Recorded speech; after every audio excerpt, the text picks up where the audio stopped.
આપણે સૌ જાણીએ છીએ કે ભગવાન સ્વામિનારાયણ અનંત જીવોનો આત્યંતિક કલ્યાણ કરવા માટે આ પૃથ્વી પર પ્રગટ થયા હતા. એમના યોગમાં જે કોઈ જીવ આવે એ બધાનું કલ્યાણ કરવું. અને મહારાજે એવો સંકલ્પ કરેલો. મહારાજે કહ્યું કે અમે 100 કરોડ મનવાર લઈને આ પૃથ્વી પર આવ્યા છીએ.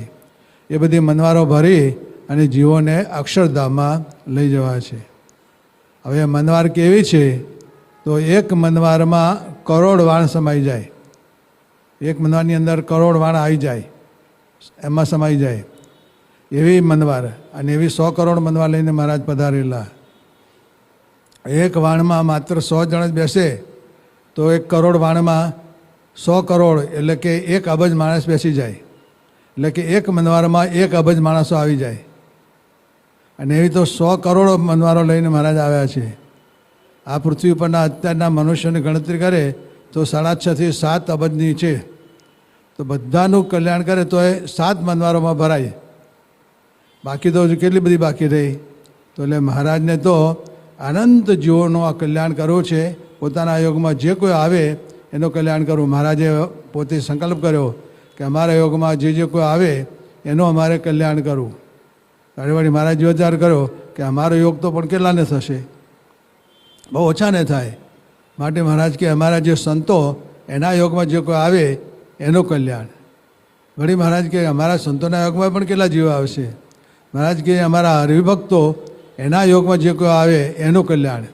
અમારા હરિભક્તો એને ઘેર કોઈ પાણી પીવે અથવા એને કોઈ પાણી પાય, અમારા હરિભક્તનો ઘેર કોઈ જમે અથવા એને કોઈ જમાડે તો એ બધાનું કલ્યાણ. તો આ રીતે મહારાજે પુરુષોત્તમ નારાયણ ભગવાન એના સંબંધ કરીને એવા સંતો ભક્તો એને આવા પુરુષોત્તમ નારાયણનો સંબંધ થયો તો એવા ભક્તોના સંબંધે પણ જીવોનું કલ્યાણ થઈ જાય આવો મહાન સંકલ્પ મહારાજે કરેલો. અને એ મુજબ મહારાજે જીવોના કલ્યાણ માટે આવો ભક્તિ માર્ગ પ્રવર્તાવ્યો. અને એ ભક્તિ માર્ગ એ આપણા બધા જીવો આવી ભક્તિ કરીને ભગવાનમાં પોતાની વૃત્તિ એ જોડે, ભગવાનમાં જ આસક્ત થાય, ભગવાનમાં એની દ્રઢ પ્રીતિ અને આત્મબુદ્ધિ થાય.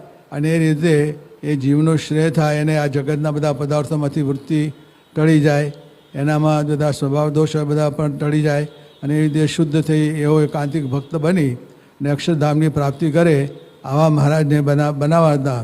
અને એ એવા ભક્તો બને એના માટે મહારાજે શિક્ષાપત્રીમાં બધા નિયમો આપ્યા કે અમારા જે નિયમો પ્રમાણે જે કોઈ વર્તે તો એને ધર્મ જ્ઞાન વિરાગ ભક્તિ આદિ ગુણો એના જીવમાં દ્રઢ થાય. એટલે કે એકાંતિક ધર્મ એ સિદ્ધ કરે. તો એ નિયમો દ્રઢ કરવા માટે મહારાજે આજ્ઞા કરી છે.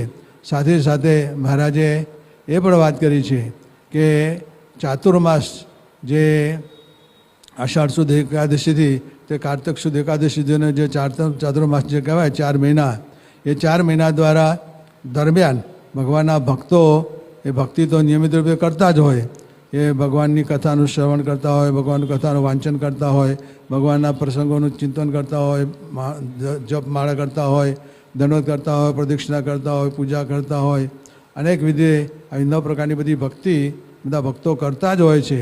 પણ એ ચાતુર્માસ દરમિયાન વિશેષ ભક્તિ થાય એના માટે મહારાજે આજ્ઞા કરી કે ચાતુર્માસના વિશે વિશેષ નિયમ ધારણ કરવા. અને એ મહારાજની આજ્ઞા પ્રમાણે આપણી ગુરુ પરંપરામાં બધા જ સત્પુરુષો એ આપણે સૌને દર વર્ષે આવા ચાતુર્માસના વિશેષ નિયમો આપે છે. એ પ્રમાણે ભગવાનના અખંડ ધારક પ્રગટભવન સ્વરૂપ પરમપૂજ્ય મહંત સ્વામી મહારાજ એમણે પણ આપણને સૌને આ ચાતુર્માસ નિમિત્તેના નિયમો એ આપ્યા છે. તો એ નિયમો એ આપણે જેટલા વિશેષ રીતે આપણે જે કરતા હોઈએ એનાથી વિશેષ એ જે કરવાનો આપણે પોતાની જે શક્ય હોય એટલા નિયમો. ઘણીવાર આપણે બધા નિયમો બહુ લઈ લઈએ પણ પહોંચી ન વળે. પણ આપણે જે નિયમો બરાબર વ્યવસ્થિત રીતે 4 મહિના સુધી સતત સારી રીતે આપણે પાર પાડી શકીએ એ પ્રકારે એવા બધા નિયમો એ આપણે બધા હરિભક્તોએ આજના શુભ દિવસથી લેવાના છે. અને એમાં તપ પણ કરવાનું મહારાજે આજ્ઞા કરી છે. તો એ પ્રમાણે સંતો બધા દાણા બાણા જે દરેક પોતપોતાની અનુકૂળતા પ્રમાણે કરતા હોય. હરિભક્તોને મહારાજે સ્વામી આજ્ઞા કરી છે એ પ્રમાણે શ્રાવણ મહિનામાં 1 ટાણા કરવા. અત્યારે આ કોરોનાનો છે એ નિમિત્તે બધા 1 ટાણા કરવા માટેનો સ્વામી આદેશ આપ્યો છે.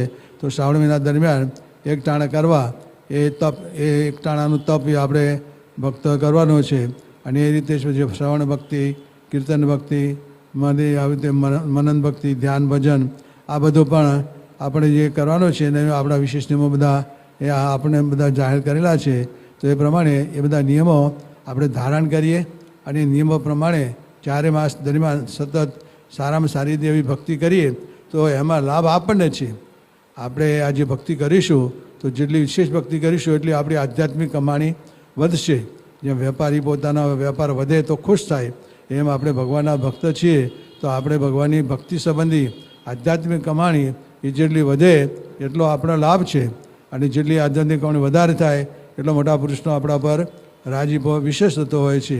તો મહારાજ અને સ્વામીની આપ સૌ પર એવી દ્રષ્ટિ થાય એના માટે આ બધા દ્વારા પણ આવું સારું ચાતુર્માસ દરમિયાન ભજન, ભક્તિ, સત્સંગ વગેરે વિશેષ સારી રીતે થાય. મહારાજ સ્વામી સૌને એવું બળ આપે અને એવી દ્રઢતા થાય અને મહંત સ્વામી મહારાજનો રાજીપો એ સર્વ ભક્તો પર વિશેષ ને વિશેષ દ્રઢ થાય એવી મહારાજ સ્વામીને પ્રાર્થના. શ્રી સ્વામિનારાયણ ભગવાનની જય. અક્ષરવિવાહ.com એક સંસ્કારી, ધાર્મિક અને સુંદર પાત્ર શોધવા માટેનો ઉત્તમ વિકલ્પ. અહીં આપ ફ્રી રજિસ્ટ્રેશન દ્વારા આપના મનગમતા પાત્રને મિનિટોમાં જ શોધી શકો છો. વળી નજીવી રકમમાં જ પ્રીમિયમ મેમ્બર બની તમારા પસંદિત પાત્ર સાથે કોન્ટેક્ટ પણ કરી શકો છો. તો રહસ્યની જુઓ છો, આજે જ વિઝિટ કરો www.અક્ષરવિવાહ.com.